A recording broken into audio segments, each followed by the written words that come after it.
un yo lujurioso ha entrado en el cerebro de uno. En vez de identificarse con ese yo gozando de la escena a lo lindo, proceder en forma diferente. Decir, hombre, me está molestando demasiado este yo. Voy a desintegrarlo, voy a volverlo polvareda cósmica para que no me siga atormentando con sus morbosidades. Luego, sumergirse en meditación, tratando de comprender lo que es la lujuria. ¿A qué sirve la lujuria? Aquel cuerpo que le sirvió a uno para satisfacerse en sus horas de placer, va al panteón, que allí le brotan gusanos por los ojos, por la nariz, por la boca, por los oídos, por el sexo, por todas partes.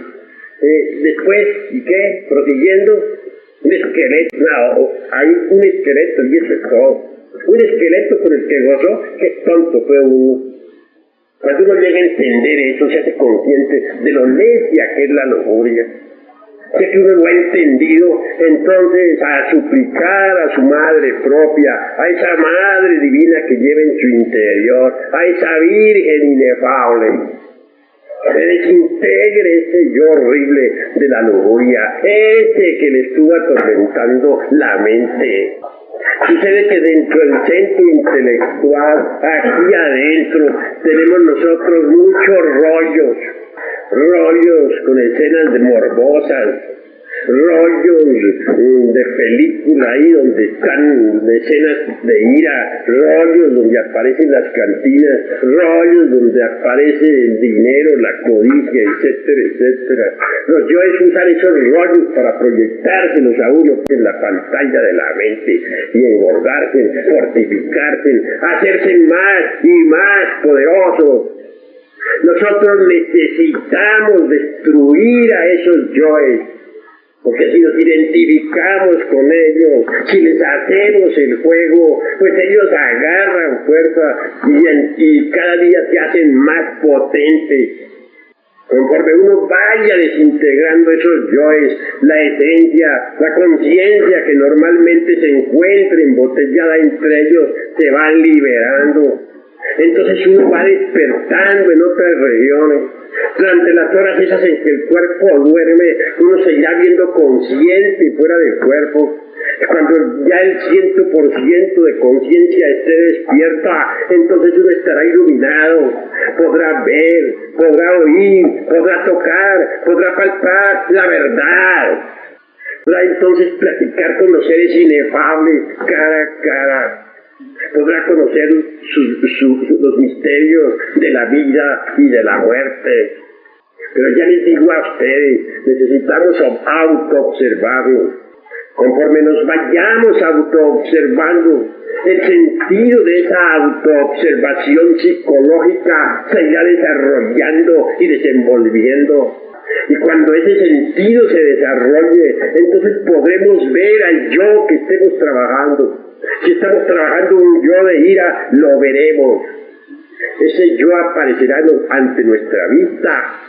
Y a medida que estemos trabajándolo para desintegrarlo, para pulverizarlo, iremos viendo el resultado de nuestro trabajo. Y cuando ya el yo se vuelva polvo, lo veremos cómo se vuelve polvo. Así pues, el sentido de la autoobservación psicológica está latente en todos ustedes, pero necesitan desarrollarlo, y se desarrolla, les digo, a base de autoobservación. Uno necesita vivir en estado de alerta percepción, alerta novedad, de instante en instante, de momento en momento, para autodescubrirse. El ser humano realmente, o el humanoide, para hablar más claro, lo único que tiene adentro es un montón de yoes. Eso es todo. Cuando llega la hora de la muerte, ¿qué es lo que continúa en el más allá? Pues todos esos yoes. Tres cosas van al sepulcro: el cuerpo físico, la personalidad y el cuerpo vital. El cuerpo físico se pudre entre la sepultura. El cuerpo vital, o lingam sharia de los indostanes, es el asiento fundamental de todos nuestros metabolismos y funciones orgánicas. Nadie podría vivir sin el cuerpo vital. Todos lo tenemos dentro. Tal vehículo, tal cuerpo se va descomponiendo poco a poco ante la fosa sepulcral. Mas también va otra cosa, la tercera, la expersonalidad. Nadie nace con una personalidad. La personalidad es hija de su tiempo, nace en su tiempo, muere en su tiempo. La personalidad se forma durante los primeros 7 años y se robustece con el tiempo y las experiencias. La personalidad es energética, sutil, no se puede ver con los ojos de la carne, pero quien desarrolle el sentido de autoobservación psicológica podrá verla. Ella entra al sepulcro, sale de allí cuando los dolientes le van a llevar flores. Con la imaginación ella modela esa, dijéramos, la parte invisible de ese sepulcro. Entonces ese sepulcro ante ella parece una casa, la casa donde vivió, o el cuarto del hospital donde murió, etc. Y de allí entra y sale. Cuando los dolientes van a visitarle, se alegra. Claro, es deber de los dolientes visitarle y llevarle flores. Hay que tener un poco de piedad por las sombras de nuestros seres queridos. Ir al panteón es necesario. Que a la personalidad se le pone sobre la sepulcro, el día de los muertos, su comida que acostumbraba, etc. Esa expersonalidad realmente comerá la parte sutil de la comida, la parte etérica, dijera. Ahora comprenderán ustedes por qué esos alimentos que se llevan al panteón el día de los muertos quedan como desvitalizados. Si uno los prueba todos al otro día, nota que les falta algo. Ese algo que les falta, la parte sutil o etérica o metafísica que realmente el difunto amado se comió. De manera que la expersonalidad tiene una realidad, existe. Pero poco a poco, para bien de todos, esa expersonalidad se va disolviendo lentamente. Mas hay algo que no va a la fosa sepulcral. Me refiero a los yoes. El yo de la ira, el de la codicia, el de la envidia, etc. Todos esos yoes que son nuestros errores, nuestros defectos. Todo ese enjambre de demonios que llevamos dentro. Esos no van a la fosa sepulcral. Esos continúan en la quinta dimensión. Van y vienen y se mueven por todas partes. Viven en la quinta dimensión. Viven inconscientes como sonámbulos. Esos yoes tienen existencia, existen realmente. Obviamente, la eternidad se los devora. Más tarde los sepulta. Hay una ley que se llama la ley del retorno de todas las cosas. Es decir, todo retorna, todo regresa, todo vuelve al punto de partida original. Los astros regresan siempre alrededor de sus soles, al punto de partida original.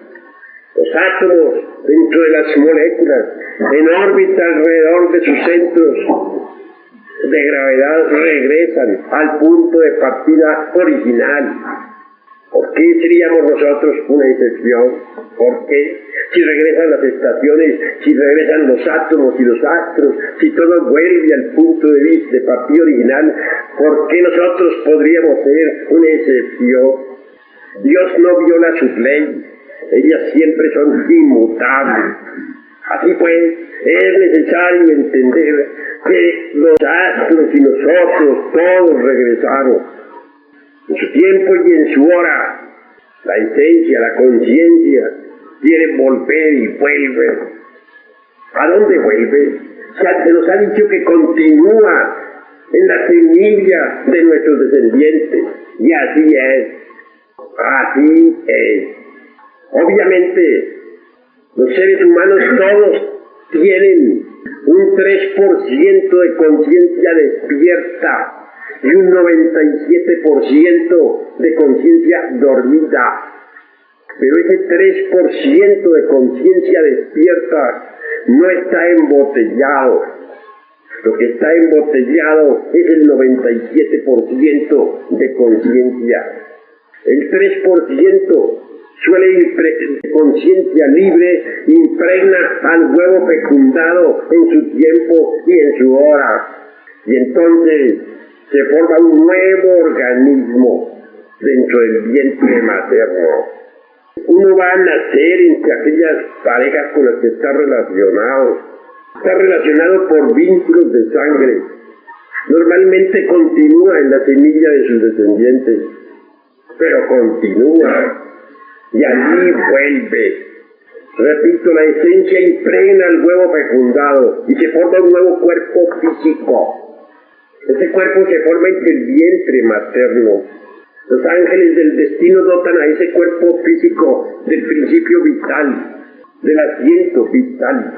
Y cuando nace la criatura, cuando viene al mundo, entonces la esencia penetra, es decir, lo que es de conciencia libre, penetra dentro del cuerpo del recién nacido. Y nace el niño, viene a la existencia. Durante los primeros meses de nacido el niño, aún más durante los primeros 3 años, los yoes todavía no han tenido oportunidad de meterse en ese cuerpo de la criatura. Esos yoes dan vueltas alrededor de la cuna, van y vienen libremente.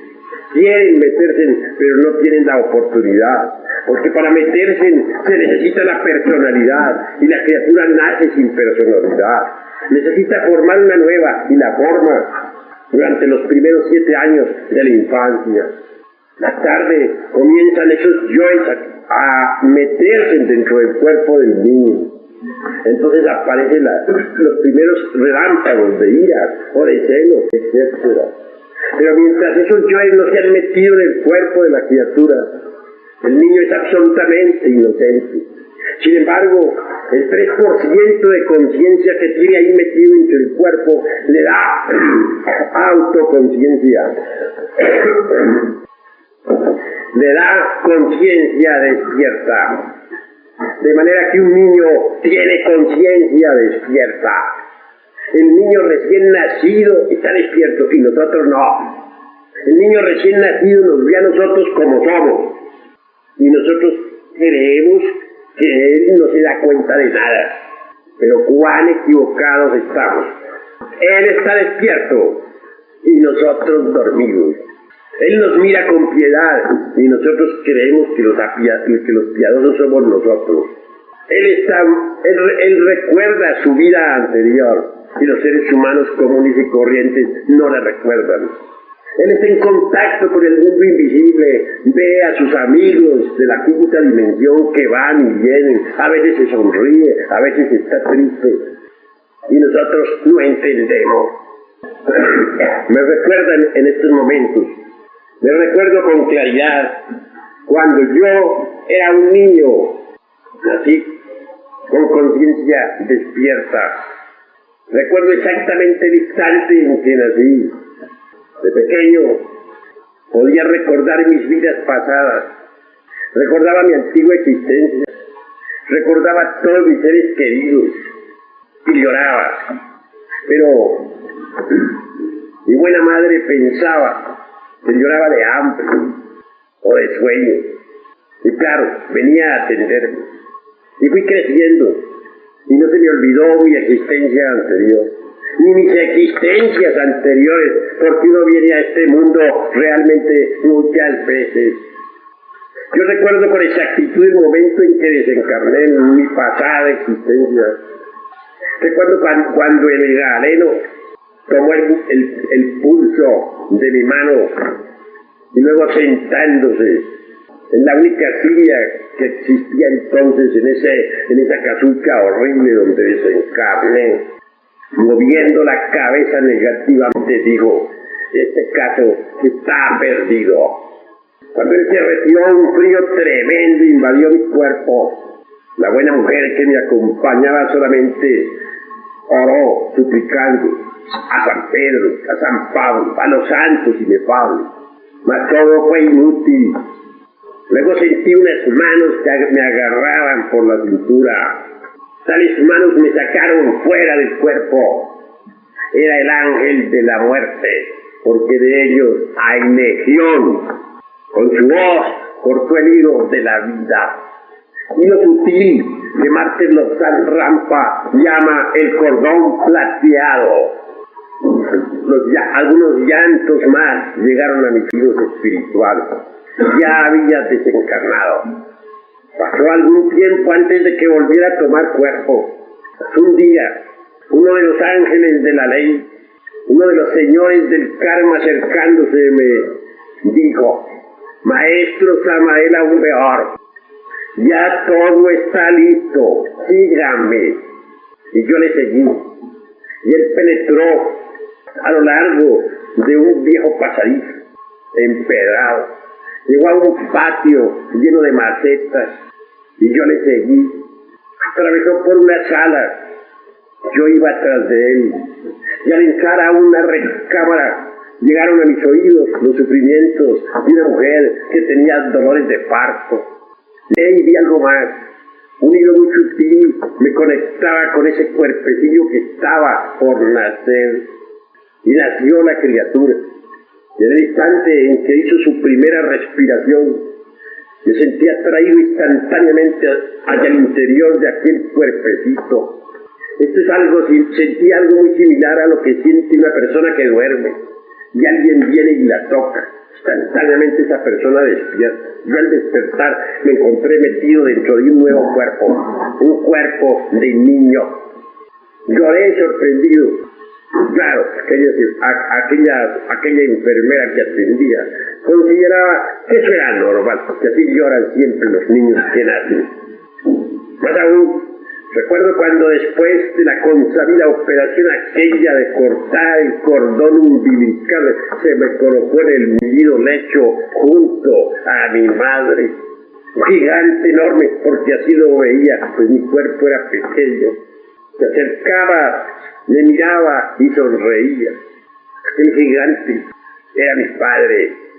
Y fui creciendo poco a poco, sin perder jamás el recuerdo de mi vida anterior. Y así como recuerdo mi vida pasada con todos sus detalles, peros y señales, recuerdo todas las existencias que he tenido en este mundo desde el amanecer de la vida. De manera que entonces puedo dar perfecto testimonio. Si las gentes creen, que crean. Y si no creen, que no crean. Eso ni le quita, ni le pone un punto, ni una coma a la realidad de lo que yo me acuerdo.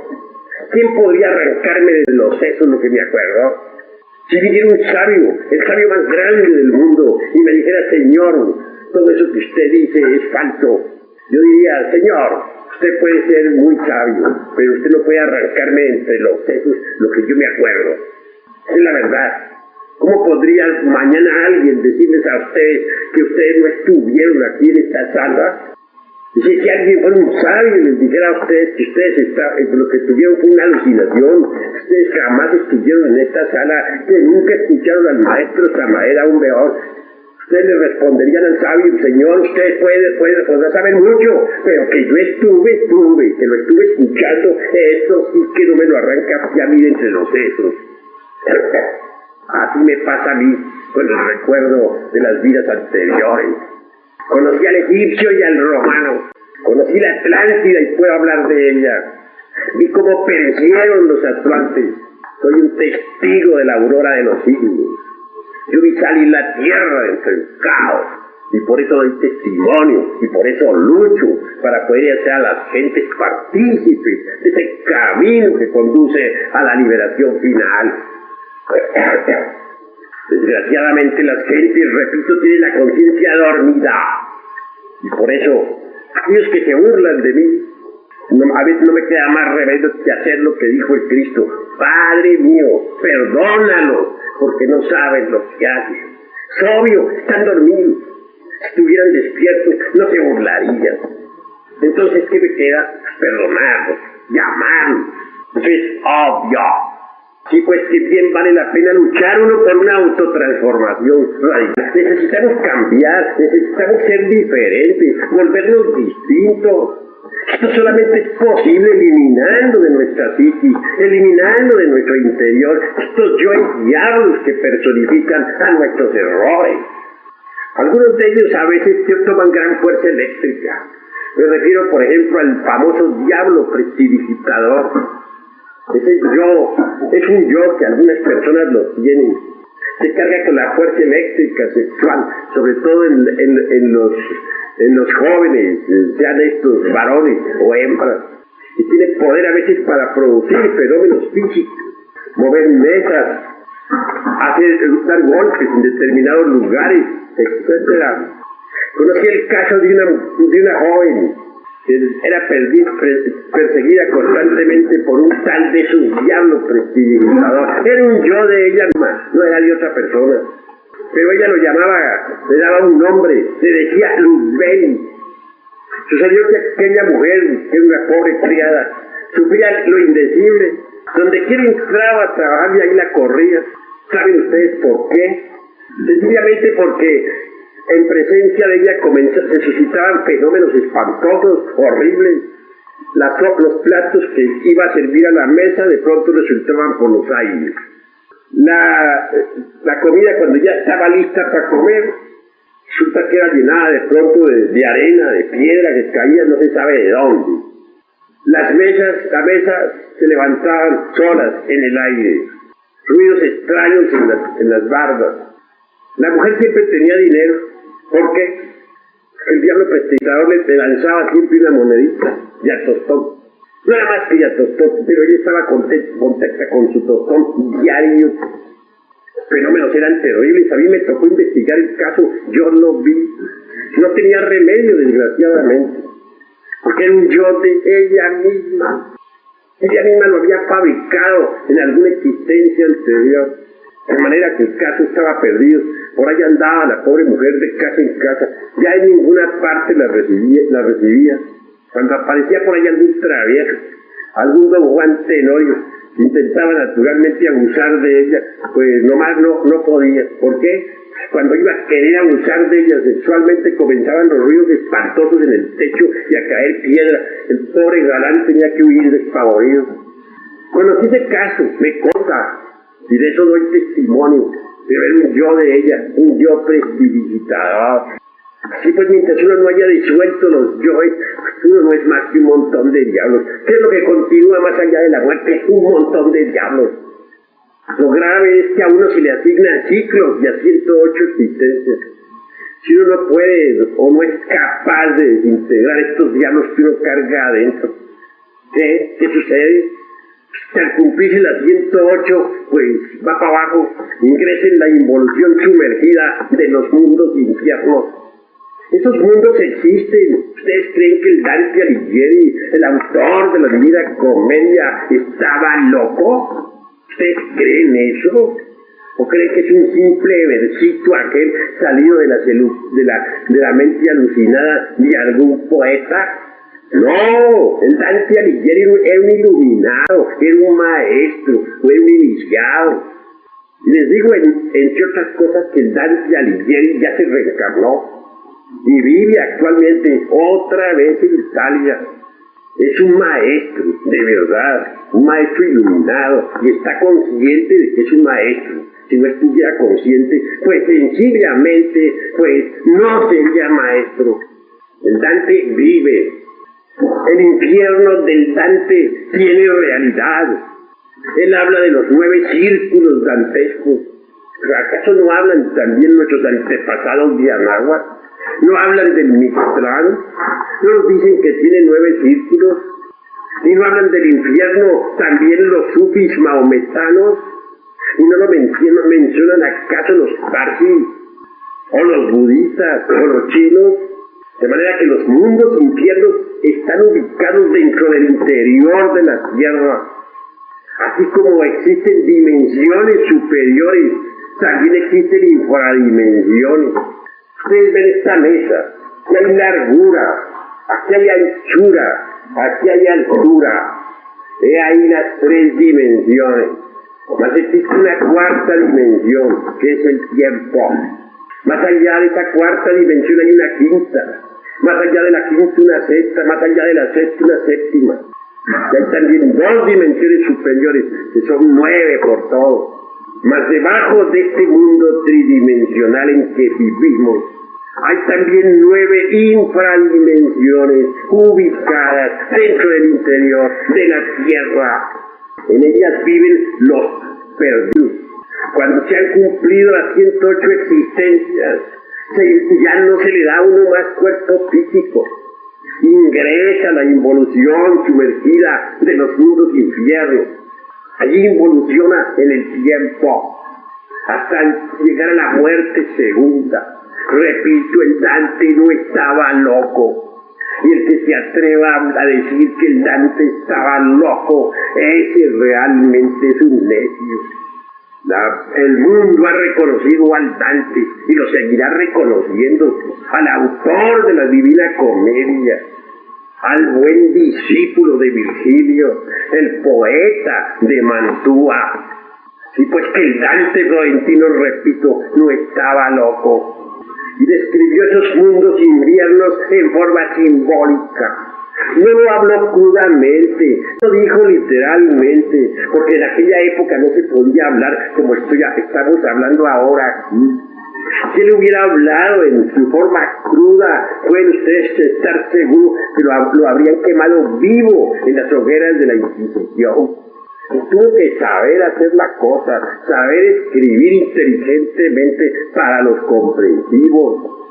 Él nos muestra ya en el interior de la tierra cómo esos condenados se volvían pedazos, se vuelven polvo. Eso lo dijo, y está escrito, y ustedes léanlo, ahí está. Las religiones tampoco están locas, señores. ¿Creen ustedes acaso que la religión cristiana está enseñando el infierno por puro dogma? ¿O creen ustedes que la religión de Mahoma o la de los budistas por pura tontería enseñan el infierno? Que todas las religiones hablan de un infierno, quiere decir que el infierno existe.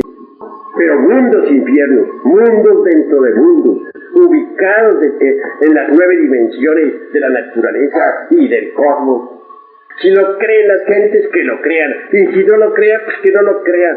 Lo que es, uno podría negar al sol, decir que no existe, y él seguirá existiendo. Uno podría decir que los mundos infiernos no existen, y siguen existiendo. Uno podría decir que este vaso no existe, y sigue existiendo. Uno puede decir lo que quiera, pero lo que existe, existe. Puede negarlo, pero sigue existiendo lo que existe. Hay modos de comprobación. El que llega a despertar conciencia puede visitar los mundos infiernos. Ahora si uno aprende a salir del cuerpo físico a voluntad, como les enseñé anoche y anteanoche, también puede darse el lujo de visitar esos mundos para poder evidenciarlos, para poder verificarlos, para poder tocarlos y verlos. Cuando se han agotado las 108 vidas, entonces se ingresa en esas regiones. Ahí se pasa por un proceso de muerte hasta la desintegración. Esa es la muerte segunda de que hablara nuestro Señor Jesús, el Cristo, en los santos evangelios, y de la cual hablara también el vidente de Palmo. Después de la muerte segunda, el alma libre ya, sin el ego, sin el yo, sin esos yoes, puede escaparse, salir a la superficie, a la luz del sol, para ingresar en los paraísos elementales de la naturaleza. Entonces vuelve a pasar por procesos evolutivos extraordinarios, haciendo desde el mineral hasta el vegetal, desde el vegetal hasta el animal, desde el animal hasta el hombre. Y al llegar al estado humano se le asignan 108 vidas